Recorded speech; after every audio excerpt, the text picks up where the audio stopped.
Hey, Demetria Davenport here, the massage doctor. Today I want to talk about prevention and caring for pressure ulcers. What a pressure ulcer is a bed sore. That's what they're normally called. They're called a bed sore.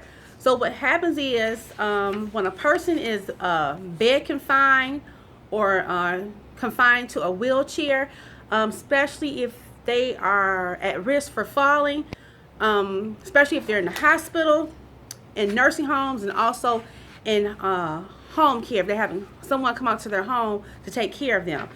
So the pressure points for bed sores, I have a diagram here.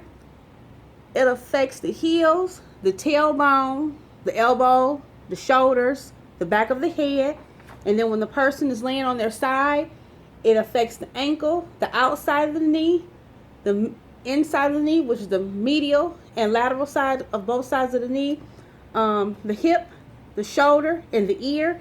And then when they're sitting in a wheelchair, it affects their shoulder blades, their buttocks, the heel, and the ball of their foot.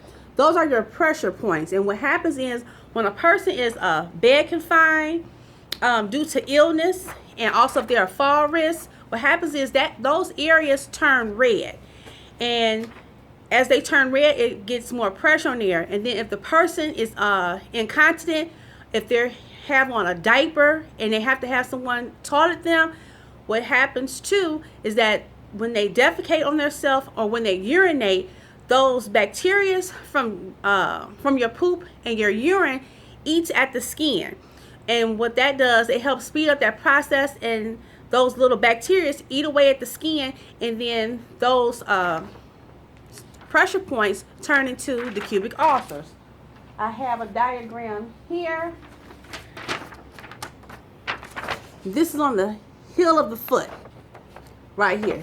That's what that is. I picked one that didn't look too graphic for you guys or whatever, but can you imagine this on your loved one, on their heel, their ear, their shoulder blades, on their tailbone, and on their elbows? It's very painful. When they get really bad, a doctor will have to come in and debride that area because he's going to be cutting away that dead skin so it can start healing. So what happened, here's another diagram here. So here, that's when the skin is unbroken, it's inflamed. So that would be a little red spot that you'll see on the hip, the shoulder, the ear, or on the tailbone. And then once the skin gets broken down to the epidermis and the dermis, as you guys can see here. And then when it gets really worse, it breaks down all the way down to the fatty tissue. And then the next stage will be, it'll go past the fatty tissue down to the muscle, all the way down to the bone.